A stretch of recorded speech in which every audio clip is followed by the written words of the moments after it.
Today we have a set of experts who are joining us right now to help us understand what possibly can be expected from the Quad group. Will it be a force to reckon with in terms of countering China and countering China's influence in this existing region? So let's say good evening to Narayan Lakshman, Associate Editor of The Hindu, Veena Sikri, former diplomat, and Pinak Chakravarty, former Secretary of Ministry of External Affairs, joining us this evening. In fact, Mr. Chakravarty, let me begin with you. Of course, there's been a lot of buzz about these four coming together. Now, what possibly could be different about this group than many of the others that India is part of? Look, this is fundamental to international relations, that when a great power rises, like China, there are realignment of forces. I mean, realignment in the international balance of forces. And this is precisely what is happening now. Because of China's sort of aggressiveness in its sort of periphery and its economic heft now, that the other countries are now thinking that how to deal with this phenomena and how to get together, particularly democracies, because China is an authoritarian state where everything is controlled by one party. So hence its model is different, and that is what China is trying to promote, that its model is better, that it has proved sort of more successful than other democracies. It has somehow eradicated a lot of poverty, and it is growing still as an economy, and it is now trying to reach the upper niches of technology also. So I think these are some of the factors that have gone into the Quad, the creation of the Quad. But Quad, of course, goes back to actually something when the tsunami hit the Indian Ocean, when there was some coordination between these four countries in tsunami relief, etc. Then, of course, it grew from there to the Malabar exercises, etc. And then finally, when Australia joined, so it became a Quad Malabar exercise almost. So now that is the thing that is, so they have got together. And today, I would say the second summit is taking place. The first summit took place on the sidelines of ASEAN, of the East Asia Summit some years ago, I think 2007 or something. And so today you're seeing the second summit. Clearly, the new administration of Joe Biden is following a policy which is, of course, nuanced and different from Trump. But the fact is, China is still at the core of that policy. And hence, they are taking a further step to re-energize the Quad, which, by the way, is now beginning to act in a manner, not very aggressively, but also, and without mentioning China, because it talks about open and inclusive sort of Indo-Pacific, so that, it is clear that the normal conduct of trade, etc., has to go on, and nobody has any right to sort of grab territory, etc., etc. So these are the kind of language that is coming out. And I think to begin with, they have they've started this vaccine sort of program, where I think there are four countries are getting together to promote a particular vaccine. And I think this is something this is the softer end of the range of options that they have adopted, which is a good thing, actually. You don't jump into the deep end immediately and sort of, so it is sending signals to China to sort of somehow, because nobody wants a conflict. So there will be competition, there will be cooperation as well. So I think this is the signal that is going out from the Quad, that yes, we are getting together to deal with certain global situations like the pandemic. And I think that is what the message is. Mm-hmm. Yes, I mean, there is a lot of messaging, in the opening comments at least, about cooperation, partnership, strategic, military, and all of that. And of course, pandemic figures into every conclave or summit or joint exercises between nations that we're seeing these days. But Veena Sikri, COVID aside, which of course India and EVHS has been leading in terms of vaccine diplomacy and conversations in battling this pandemic, COVID aside, what is it that India stands to gain from being part of such a group? I think one must point out two very interesting and important facts that have emerged from the timing of this summit, of the first summit, or effectively the first summit of the Quad. First is that President Biden has taken ownership of the summit. It is their initiative and he wants it to be recognized as such. Now, this is a very important point of continuity between the Trump administration and the Biden administration. President Biden is asserting himself on the world stage and saying, here I am back again, ready to take my place at the head of the table. The interesting point is that next week or so, a week or so later, President Biden's Secretary of State, Antony Blinken, and National Security Advisor, they are meeting their Chinese counterparts in Alaska. So you see here, President Biden is convening the Quad, and there they are meeting their Chinese counterparts, and will probably give them the right message. So I think one important signal is about taking leadership back on the world stage. That's an important one. The second one, I think, is the issue of maritime security and connectedness. This is a very real issue, and this concerns all the members of Quad. Japan is very concerned about what's happening in the South China Sea and the East China Sea. Australia has been at the receiving end of the stick of China's wolf warrior diplomacy, and they are in the southern Indian Ocean. India is in the northern Indian Ocean. India has been facing aggression from China in Ladakh. And so everybody has this problem. And our Prime Minister has spoken about Sagar, security and growth for everyone in the region. So this is what we want. We want security, stability, prosperity, and growth. But China is not playing by the rules. They're not allowing an open, inclusive, and free Indo-Pacific to build up. In fact, it is an amazing thing that Deng Xiaoping long back had spoken about the need to bide your time and lie low. But now the Chinese leadership seems to be in extraordinary hurry. And Xi Jinping is talking about striving for achievement and being number one in the world. So there are very strange signals coming out of China. So this is the security aspect I'd like to mention. And in this security aspect, certainly I'd like to add the factor of collaboration and cooperation on high technology, cybersecurity in defense and finance, very specific economic technologies, rare earths and supply of minerals, which everybody needs.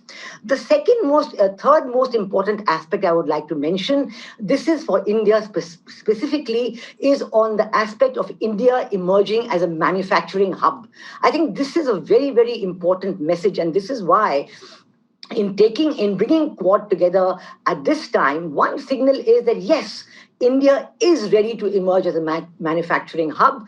We have our Atmanirbhar program. In fact, even in the pharma world, even during COVID or the manufacture of PPEs, zero production to export quality production, manufacture of vaccines, pharmacy of the world, all these roles, the iPhones being made now in India. This message is important because all this while, there were many, many MNCs and big companies saying, what can we do? We know that China's security situation is difficult for the rest of the world, but China is the manufacturing hub of the world. So now, is India ready to take over this role? A lot of the progress in Quad, a lot of the security issues will emerge from the progress on this aspect. Is the world willing to place their faith in India as an emerging and a very real manufacturing hub for the world? I think a lot of the discussions as we go ahead will relate to this aspect, because China is showing itself not as a very reliable partner on these matters anymore.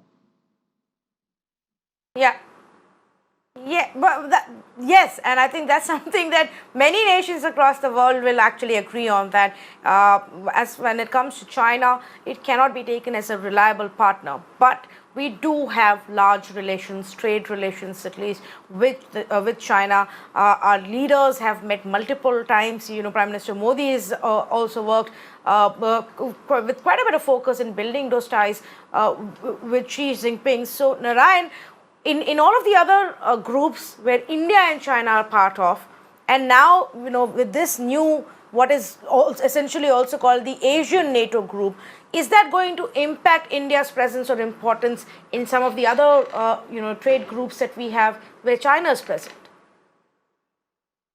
Tanvi, I don't really think so, because look, this is called, the Quad is short for the Quadrilateral Security Dialogue. And at the end of the day, this was going to be around security questions, though as my co-panelist correctly said, the agenda has been broadened much more, and it's a softer beginning, sure.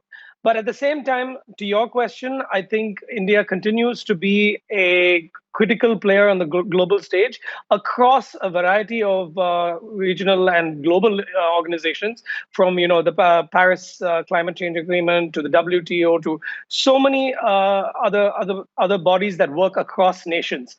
So I think India is definitely, let's face it, going to be looking at this through the eyes of security questions, through the lens of security. And at the same time, like you said, there's a sense that India is very invested in this relationship with China. We have very, very broad ranging and deep trade relationships. We share the longest border with them, and we've had for many, many years trouble along that border. So I don't think though India is looking at the security aspect, I don't think they're going to go in a ham-handed way. And I don't think any of the Quad members, in fact, is inclined to do that. I think there's the way that it's being positioned probably in the minds of the leaders is, look, we all acknowledge and know very well, it's been documented now for several decades, the kind of aggression that China shows in different spheres of its activity globally, whether you're talking about territorial questions in the South China Sea with regard to Hong Kong, or whether you're talking about human rights with regard to the Uyghur population in Xinjiang, or whether you're talking to broader questions about economic progress, Belt and Road, and how, say, countries even in Africa are getting deeper and deeper, tied into the Chinese economy and its prosperity. So I think the leaders of the Quad recognize that interconnectedness of China itself. And however, while they focus on these softer questions of the vaccine and recovering from the pandemic and finance and technology, they are going to be keeping that security aspect in mind all throughout. That's my sense, at least. And they will find softer ways of balancing the aggression of China as it continues under Xi Jinping to be on the front foot, to be challenging international and global norms of diplomacy, of governance, even including maritime security, all of these questions. So I very much would not discount the security angle at all. I do think, especially from India's perspective, it's there in the back of the leaders' minds. I just think that they're going to be approaching it in a very diversified way, in a softer way for now. Yes, or not put it right out there up front, in just the beginning and the opening comments, which are largely, still constrained by your usual diplomatic language. But of course, that will be one of the top things on their minds. Let me also say good evening to Major General S.P. Sinha joining us this evening. General Sinha, especially in the light of the face-off we've had, and actually we still have with China in Ladakh region and all along the border lines, there's been much conversation about how to deal with China and how to put pressure on China, not just militarily on ground there, but also global pressure, economic, and of course via diplomatic channels. Now, in that sense, do you see this Quad group being of any benefit to us? Yes, my first response is yes, it is going to be beneficial for India. Now, let me explain certain major issues. First is China a threat to world peace? My first question. Second, is there a need to checkmate China? Third, how to check? Fourth, how India is going to gain and what is India's role going to be in future? Now, let me explain, first of all, the importance of Quad as an alliance. In military, we are taught, first of all, carry out threat perception, and then you develop your plan. China is threat to world peace. China cannot be trusted. China follows the policy of Zonghua, which was enunciated by Mao Zedong. Zonghua means in Chinese that China should be epicenter of world power. China has no respect for international law. It has no respect for UNCLOS, United Nations Convention of Law of Seas. China uses Wuhan virus, to destroy world economy. China is responsible for deaths of many, many lakhs of people throughout the world. So therefore, China needs to be checked. Red line has to be drawn. Lakshman Rekha has to be drawn. China cannot be allowed to have a free run, do whatever China decides to do unilaterally.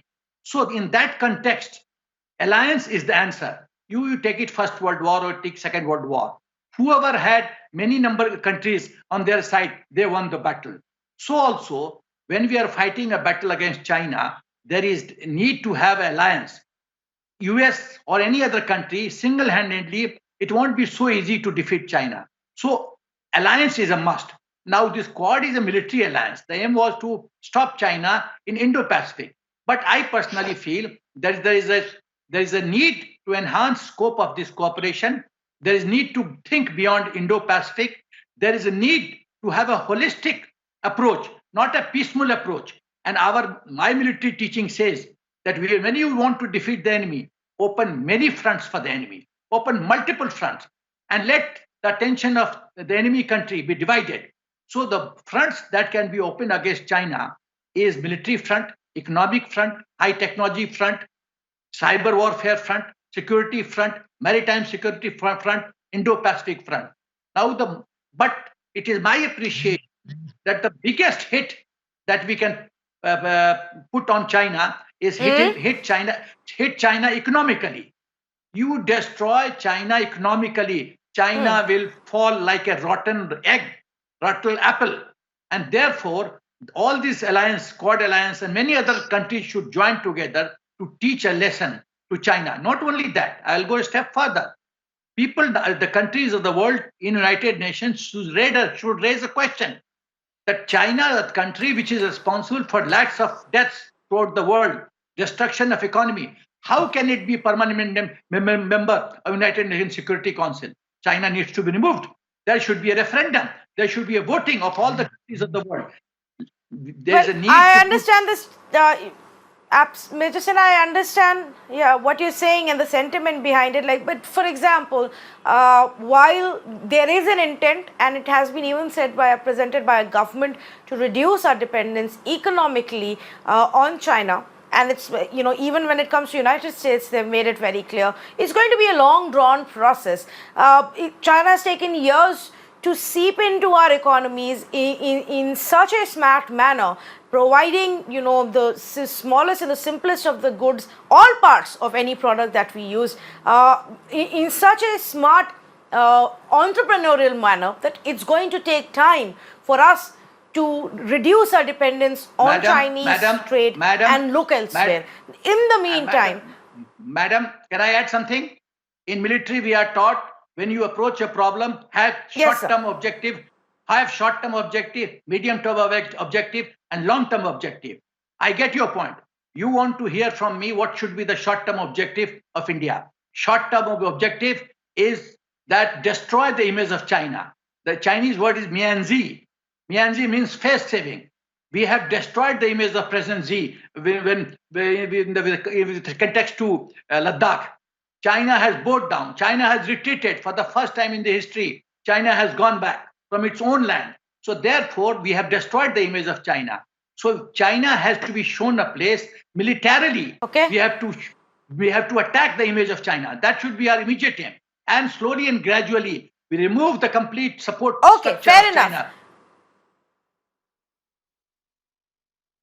Okay, yes, fair enough. I get the point that you're making on both the long term and the short term. Let me take this conversation further. And Narayan, if you would like to come in, as expected, the Chinese, what is considered as Chinese mouthpiece, Global Times has come out with a series of reports and articles and columns of how this Asian NATO is not really going to work. They'll have too many of their internal squabbles and fight over resource allocation for them to effectively be able to come together and stand up to China. Now, while it is their job to spread this kind of propaganda and come up with these kind of articles, is there merit to this? Will the four countries be able to put their own selfish interests aside and really come together to take on the might of China?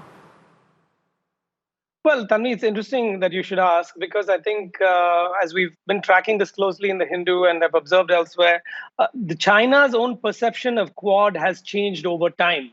So I think in the early 2000s, post the tsunami, and even up to the 2007 formalizing of Quad, they in most of their language they barely acknowledged it, or there wasn't any significant attention given. And however, more recently, they have I believe one of the ministers has spoken up in China saying I hope that whatever this quad is aiming to achieve, it should be in the better interest of peace and stability in Asia or something like that. So I think they have understood that these are countries coming together with a very singular purpose. Countries have a similar leaning in terms of their long democratic history, their habit of many years of working out conflicts democratically and fairly, and that is a complete antithesis to the way China operates, single party control, and sometimes human rights can slip to the background there. So I think China is taking this very seriously, so we shouldn't kid ourselves about that. And secondly, as I said, and as some of our panelists observed, there is a multi-pronged approach that Quad has very sort of astutely adopted, which, though it is based on security, it is not approaching it through that lens alone. It is also looking at the softer aspects, but it will be keeping security in mind. So, for example, when it looks at economics, it will be looking at probably Belt and Road and the way that China is expanding its grip. As even you noted, this happened in India, slowly through various commercial contracts, sometimes what seems to be in the private sector, but actually backed by the Chinese government, Chinese companies penetrating deeper and deeper into economies across the world and increasing dependence. So Quad leaders will take on that kind of deliberate expansionism of Beijing. So I think this is a very real challenge from China, yes, but it's also a very real and the first real pushback on the global stage. And I do think it's going to have an impact. It's already it's perceptible that it's making a difference in the Chinese rhetoric in terms of how they see Quad.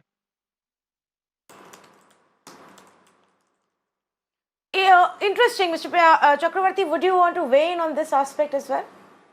Well, one thing I want to, in fact, agree with the previous speaker, that the rhetoric coming out of Beijing in global times, etc., shows that China, and when China spews out this kind of propaganda, it means that they are taking the Quad seriously. That's a fact. I mean, that is something that they have. Yeah. Quad has come on their radar, and it's now, taking more space on the Chinese strategic radar.